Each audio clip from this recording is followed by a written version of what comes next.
For as long as I can remember, I never really subscribed to the black love storyline.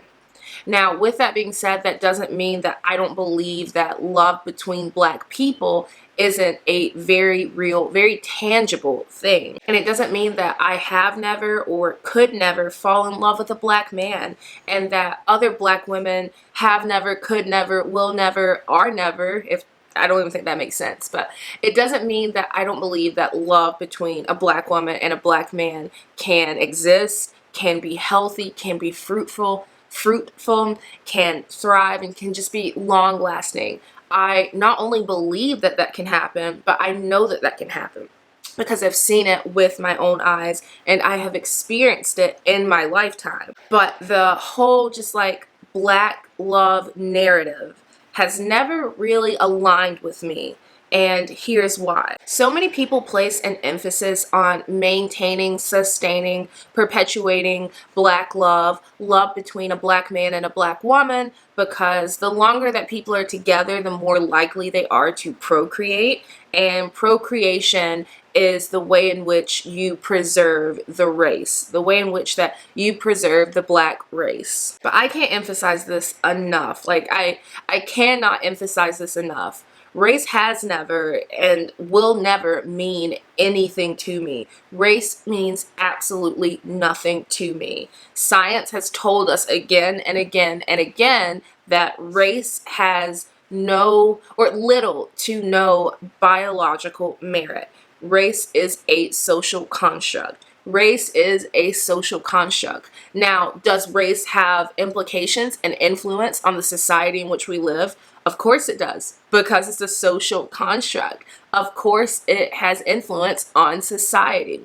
But race itself, biologically speaking, again, it's like pennies, it's like peanuts, like it just has such little merit. And again, race, it means nothing to me personally. And therefore, I'm not placing pressure on my future, my womb, my fertility to preserve something that doesn't exist, and to preserve something that I don't even believe in. Like, I'm not putting pressure on myself to preserve something that doesn't have meaning to me personally. I'm not making personal, major life changes and life decisions on something that has no personal value to me. Now, I know that there are those of you out there who think that a woman's only job is to procreate, but that is not this woman's job. And I'm not doing it on a timeline other than the timeline that I create. And I'm not doing it to satisfy anyone, to placate anyone other than me and my partner. And you know, there are so many people out there who are having children in a world that they don't even care about making better, making more sustainable for the children that they are having and that they're bringing into this world. And again, because race means really nothing to me, why would I install some type of limitation on the love that I could receive, the love that could be brought into my life, again, based on a construct that I don't even believe in? I have said this in many videos and I will say it again. I am an American. I plan to do a ton of traveling in my lifetime, but ultimately I want my home to be here in the United States, and if all goes well, my home will stay here in Washington. And in the United States, the black population is pretty tiny. We make up about 14 to 15% of the entire population. Around 52% of that population is female, and about 48% of that population is male. And y'all, like, it is just like so hard to find someone that you connect with mentally, emotionally, physically, spiritually. Like, it is so hard to find someone that meets the criteria, that rises to the challenge, that you are compatible with. Why am I going to make that process even more difficult? By adding in race. Now, on this next point, I am going to make the disclaimer. I am going to be very forthright and very transparent and say that I am really biased on this point, and I am speaking from my personal experience, and I am forming this opinion based on my personal experience. I'm not saying that this is the standard. I'm not saying that this is the rule. I'm saying that this is my personal experience. Growing up, I only saw one positive,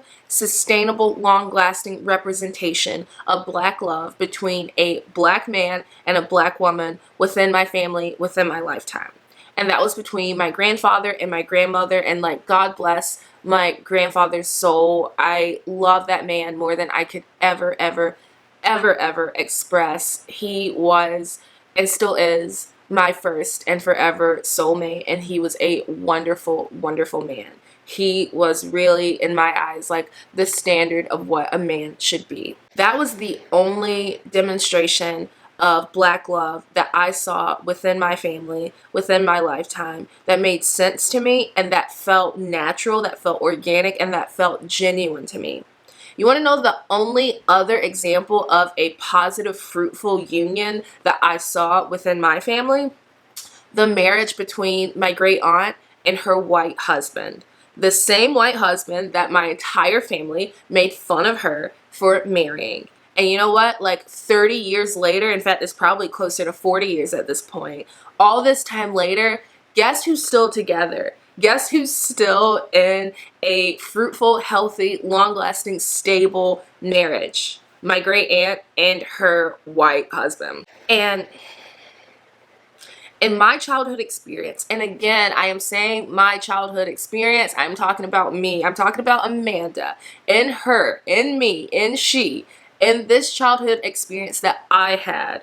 All of the Black love that I saw was just like fraught, was overrun and overgrown with infidelity, with mental abuse, physical abuse, emotional abuse, financial abuse, and even substance abuse. And I already know, maybe in my family, every single Black woman should have just chosen better, and it was her fault for choosing wrong in the first place. Because I know that for whatever reason, no one wants to believe that Black women, just like every other person, despite their race, their religion, their ethnicity, their creed, their nationality, everyone is doing the best they can, is choosing the best that they can with what they have, with what they know, and with where they are. But honestly, when I look back and think about the healthy and pure versions of Black love that I saw growing up, it wasn't between Black men and Black women.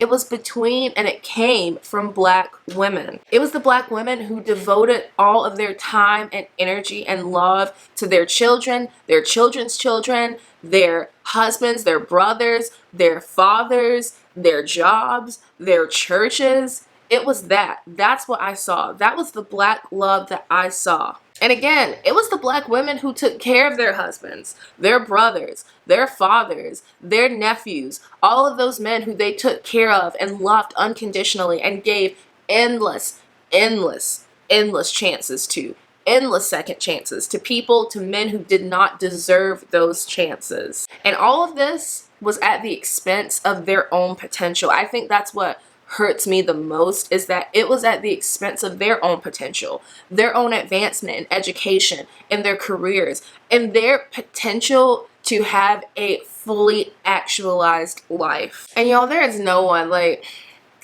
everyone who knows me knows, like, there is really no one who is more of just a natural lover, a natural caretaker, a naturally affectionate, empathetic person than I am. There is no one who wants to put out love into the world more than I do. But when I look back on the ways in which the Black women in my life had to give love to participate in Black love, I didn't want that back then. Like, even as a kid, I knew something was wrong. I knew something was off as a kid. I didn't want that life back then, and I sure as hell don't want it now. And the last reason why Black love is just, it just is kind of whatever for me, is because at the end of the day, I am a Black person. I am a Black person. Therefore, if I am giving love and I am receiving love, then that is Black love. It doesn't matter who's giving it to me. It doesn't matter who I am giving it to. If a Black person is being loved and giving love, then that is Black love. That is Black love. In general, there are too many of us who care about how the love in our life looks to other people instead of focusing on how the love in our life feels to us. Alright everyone, thank you so much for watching today's video. I hope that you enjoyed. Again, I want to make it clear that for me personally, black love has never really been like my fairy tale ending. But that doesn't mean, that doesn't mean that it can't be. Maybe someday it will. I am so open to that possibility. I am so open to whatever life has in store for me. But I do want to say to those black women and black men who are watching as well, I want to say to those out there that if that is your fairy tale, if that is your dream, I truly am wishing and hoping, and I'm just rooting for you because I do genuinely want the best for everyone. And I hope that you get all that your heart desires. I really, really do. And until next time, stay safe, be well, and I'll see you soon. Bye, everyone.